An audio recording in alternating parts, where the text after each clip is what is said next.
I mentioned some of these issues last night. I understand some of you weren't here last night, so maybe I could reiterate some of the points regarding possible collaboration between government and the private practitioners. Whenever we talk about PPPs, there's obviously a whole plethora of ideas that people get as to what is a PPP. And in one context, of course, it's about public-private partnership in running of hospitals. So we've went through our first PPP process for Lotoka and Bar Hospital, as you're aware. We had used the services of International Monetary Fund / World Bank because they have done similar PPPs in other jurisdictions. We went through a very stringent and laborious process of firstly assessing what are the requirements, what would be the benchmark standards that would be used, and then of course going out to the market with a tender and international process. And we had a number of interested parties that had put in submissions. Some through the due diligence fell out, others of course proceeded. And eventually, Aspen Medical from Australia was selected. Some people have asked the question as to why did we choose Lotoka Hospital as opposed to perhaps Suva, because the bulk of the Fijian population is actually in Suva, in what we call the Nosori-Lamy corridor. There's approximately over 300,000 people that live in that corridor. But one of the reasons why we did choose Lotoka was, apart from the fact that it's got a bit more land for expansion, it also can cater for those people, in particular for tertiary, procedures, etc. It can still cater for people from Suva, but also it is very close to the international airport. And we saw the medical sector in Fiji in playing a number of critical roles in not just, for example, providing procedures that are currently not available and people are going offshore, and therefore it jacks up the price of your health insurance premiums, because if, for example, health insurance companies know that open heart surgeries aren't available in Fiji, and they know that a person actually suffering or needing open heart surgery will have to go overseas, that gets factored into your insurance premium cost. But if they know that those types of procedures are actually available in Fiji, then the cost of medical insurance will actually come down. It simply makes sense. But the reason why we chose it to be close to the international airport is because we see medical services providing what we call ancillary services further into another segment. There's enormous opportunities, of course, in the tourism sector. Nowadays, tourists, of course, we did not know anything about COVID-19 then. But now, when tourists do come to the Western Division, bulk of them do come to the Western Division. If they know you've got an internationally benchmarked hospital close by, it attracts them to come to Fiji more, as opposed to going to somewhere else where it doesn't have those types of accreditation of a hospital. Secondly, as I discussed, I think with Dr. Zen last night, in the area of retirement villages, there's enormous opportunity in the retirement village sector. And we talked a lot about it. There's opportunities not just, for example, for a lot of former Fijians. Their parents want to come back and live their last days in the country of their birth. They feel a lot more comfortable rather than staying locked up in some flat in downtown Auckland or Melbourne or wherever they're living in San Francisco or Vancouver. They'd rather come here.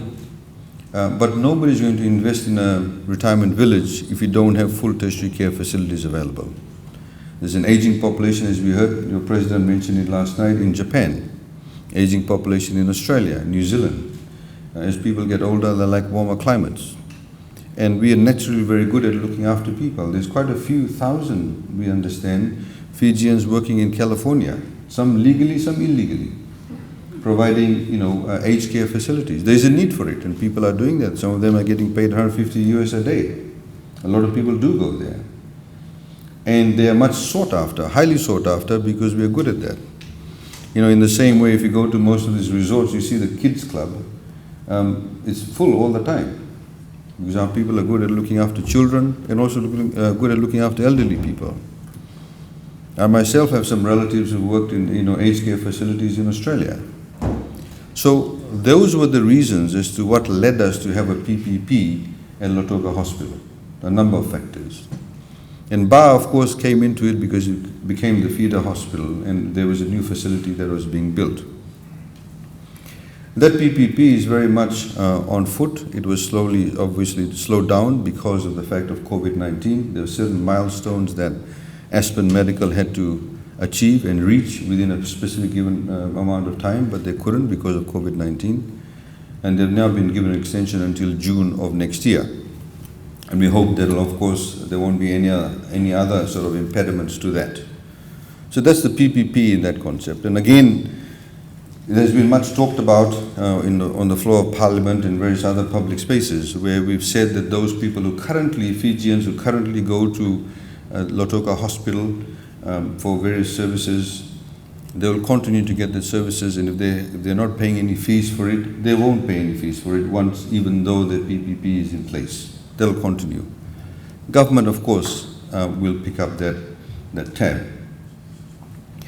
The hospital actually, the entity that actually has got the tender, Aspen Medical, is owned by a company that is 80% owned by FNPF and 20% owned by Aspen Medical. And Aspen Medical actually will be managing it. So there are two legs to it. The ownership rests with FNPF, majority of it is 80% and 20% is with Aspen, but Aspen will also be actually running the hospital. Now, and there's certain requirements, they have to provide certain tertiary care procedures and facilities that currently is not available in Fiji. So things like, access to open heart surgery and various other, radiology, oncological services, etc., etc. Now, the other PPP that has been talked about is in respect of kind of a general PPP, encouraging the private sector to actually invest in medical services themselves. So we have made a number of budgetary announcements. In fact, we made some announcements about 2 years ago, and of course it's again been fine-tuned through the last budget, and I'd like to read that out. So if anybody investing in a private hospital, establishing a private hospital, if they invest between $2.5 to $5 million, they get a 7-year tax holiday. If you invest between $5 to $10 million, you get a 13-year tax holiday. If you invest more than $10 million, you get a 20-year tax holiday. You don't pay any taxes whatsoever. If you are going to extend, renovate, refurbish an existing hospital, private hospital, you get an investment allowance. $500,000 to $1 million is 30%, more than $1 million is 60%. Now, hospitals aren't the only thing, and a lot of times people do, for example, in Fiji have raised the issue about, what we call ancillary services, diagnostics, etc. So if you invest in what we call ancillary medical services, you're setting up you're buying X-ray machines, you're getting into your MRIs, etc. $500,000 to $3 million, 7 years tax holiday. $3 million to $10 million, 13 years tax holiday. More than $10 million, 20 years tax holiday. If you renovate, refurbish, and extend an existing ancillary services, then you have you get an investment allowance again, $500,000 to $1 million is 30%, more than $1 million is 60%. So they're very attractive. So that's what we call the second leg of PPPs. The third one, which I came towards the end of it, and which we sort of mooted yesterday or last night, is the issue of how we can work with the GPs in providing the services. As alluded to last night, the 1%, the TPAF allowance that all employees in Fiji pay, a lot of it was actually unused. So we, in the previous budget, year before last, we said that it would be broken up and 40% would go to ACCF, Accident Compensation Commission of Fiji, which essentially means that all third-party insurance cases, so if somebody dies in a motor vehicle accident, You no longer have to go to the court system. As you know, it was a bit of a, people used to languish through the courts. It used to take people years to get some form of compensation. You had to engage lawyers, and it generally tended to be very expensive, or took a percentage of the compensation you would get. Witnesses would fall off by the wayside, they would migrate, etc. People would die off as witnesses, not because they're witnesses, but naturally. So those things used to happen, to delay it. So justice was actually denied. So we followed the New Zealand system, the ACCF. So now, and we've seen that in the papers in the past couple of years. So, if an unfortunate situation arises, we have a child that runs onto the road, gets hit by the car, the family, and dies, the family then gets compensated. There's no need for lawyers. You simply establish the fact. There is no, it's what you call a no-fault system. Before you had to actually, you can prove fault, and therefore you won't be liable for compensation. So before, under the law, you could claim, well, the parents were negligent, that's why the kid ran onto the road. And it's no fault of the driver. Now there's a no-fault system. So it gets funded through this particular contribution through the 1% that you do pay. And it's given relief to a lot of people, an immediate relief. The second 40% is actually reserved for what we call the PPPs of the GP. And we have accumulated about $15 million. It's sitting there very neatly. And the only reason why it has not been accumulated is because we have not been able to get an agreement with the GPs regarding the, how we could work out that system. So that's how it's broken up, and the 10% of course still goes towards the TPF training for employees. Now a number of models have been used, as you know, like it was earlier on, it was said about Medicare and how some other countries, you have in Britain, you have the national health system. And there's always concerns by the government side about it overrunning costs. There's always concerns about people scamming the system. In Fiji's case, of course, we currently do not have I do not necessarily know the technical term that's being used in other countries, but you essentially don't have a LinkedIn system where all the doctors know actually what is happening. So as I can go and see Dr. Raju in Nandi this morning, and then in the afternoon I can come and see Dr. Naidu in Singatoka. He won't have a clue that I've seen him in the morning. Absolutely none. And at the moment there's no obligation to report, and we won't be able to know. So you need to have LinkedIn services essentially, through internet, etc. But it also means that if we were to delve into this area as government, and assuming that we chose two pilot projects, and assuming we got Dr. Neil Sharma, who's passing around notes, I think probably got some comments regarding it. And so if assuming that we did a pilot project with him, and him as a GP, and then if we saw him and we had mooted some costs, so if he says, look, I will see somebody under this scheme for $10 a visit, and basic consultation. So somebody goes off to him and says, look, I've got a running nose and I've got a headache. He says, well, that's fine. Checks him out or checks her out and gives a prescription, maybe takes some antibiotics, or maybe you just need to go home and drink some hot water and you can go to work. Basic consultation. Now, if he wants to give him a shot, an injection, then there's another separate cost for it. If, for example, I've got a cut and I need to get a bandage around it, or and some antiseptic, etc., there's another cost to that. So we had, for those of you who weren't here last night, as I mentioned last night, we had approached, at that point in time, we were going to do a pilot project in Ba and Lambasa. We chose those two places because of the size of it and because the number of GPs that were there. I've got a list, as far as the ministry is concerned, there's the 61 GPs are listed around the country. And I assume they mean 61 GPs and 61 operations. So it doesn't necessarily mean that 61 is a medical center. So Dr. Zen may have 5 or 6 medical doctors working for him, but that's listed as one. So they're saying there are 25 outlets of GPs in the West. North and Maritime, there are 5. Central Division is the most, which is 28.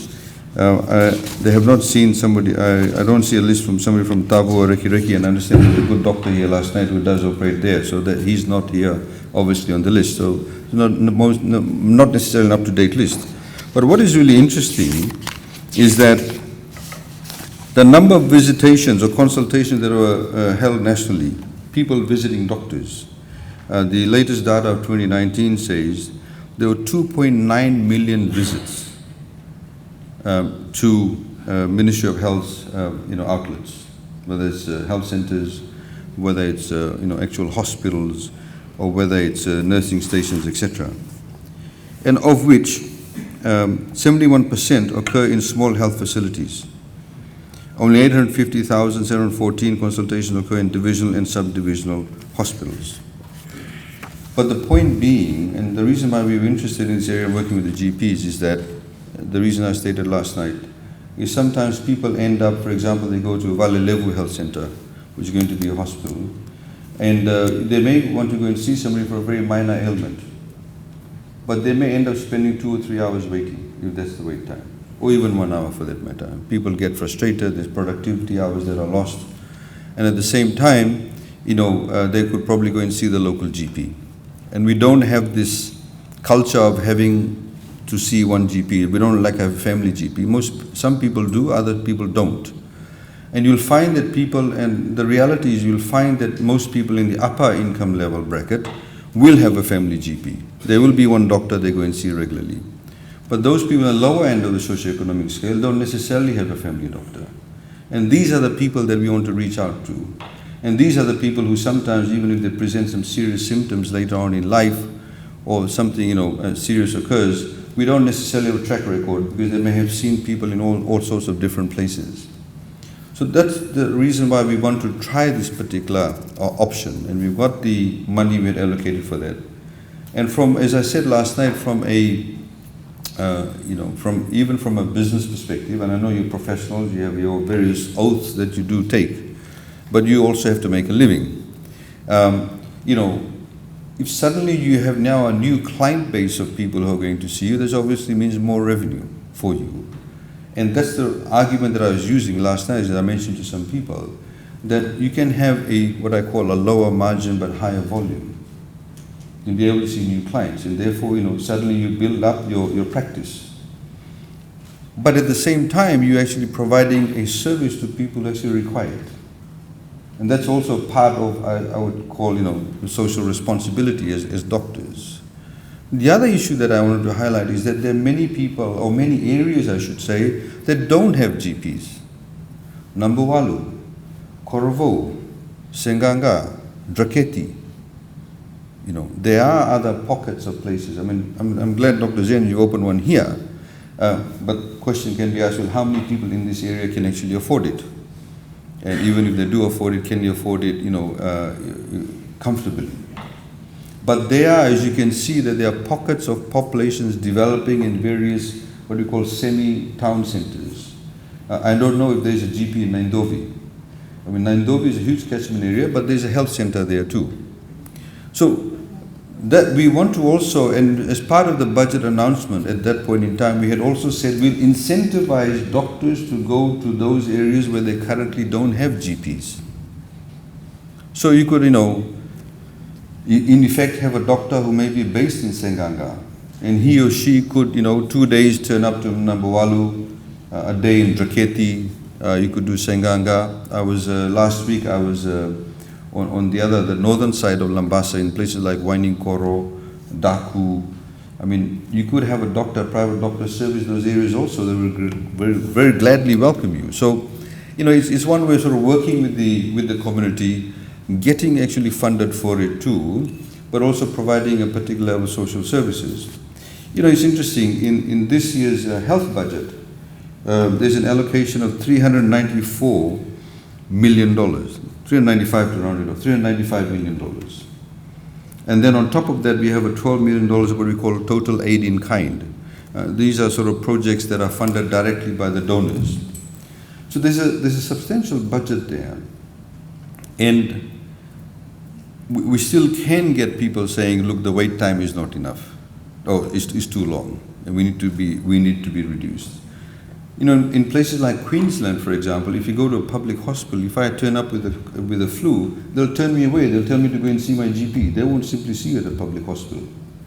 And the wait time is, so those hospitals are over 2 hours. In fact, I remember reading a lot of articles, for example, in Queensland, the wait time was 2 hours and 20 minutes at a public hospital. So, you know, people sort of need to understand that's the reason why we're trying to reach out to you. And I hope that we can, and there seems to be an appetite to do so. And I'm not saying necessarily, you know, it'll be perfect from day one. But I think we can try it on a pilot basis. And as I mentioned last night, that there is a need for it now more so than ever. And we have to be able to balance our sort of financial, you know, position together with providing the services. And in the Western Division, as you know, quite a lot of people have become unemployed. So I just wanted to sort of highlight that to you, because when you mentioned PPPs, there are the three main categories that I've highlighted, which we can discuss. So I'm quite happy to, subject to the organizers, that I'm quite happy to take questions now. You know, so hopefully it can then help you. I know you got your annual general meeting, you can talk about that. You know, and whether you want to allow doctors, I don't think you may have a legal ability to stop any GP to have a relationship with us. I don't think the organization has the ability to do that. Some doctors are willing, like for example in Ba, we had one doctor that said, look, I'll charge $10 a consultation. Some of the others said, well, can you talk to the Fiji College of General Practitioners? Some other people said, we'll charge $20. One doctor said, if you want me to then do a referral to a public hospital, I'll charge $45. The other one said, I'll charge $15. Same town. So there's obviously, you know, maybe one of the doctors said, okay, maybe government is funding for it, so I can, you know, charge $45. I don't know. But there has to be a particular level of reasonableness to be able to have sustainability built into the system. And frankly, I think it worked well for all the parties.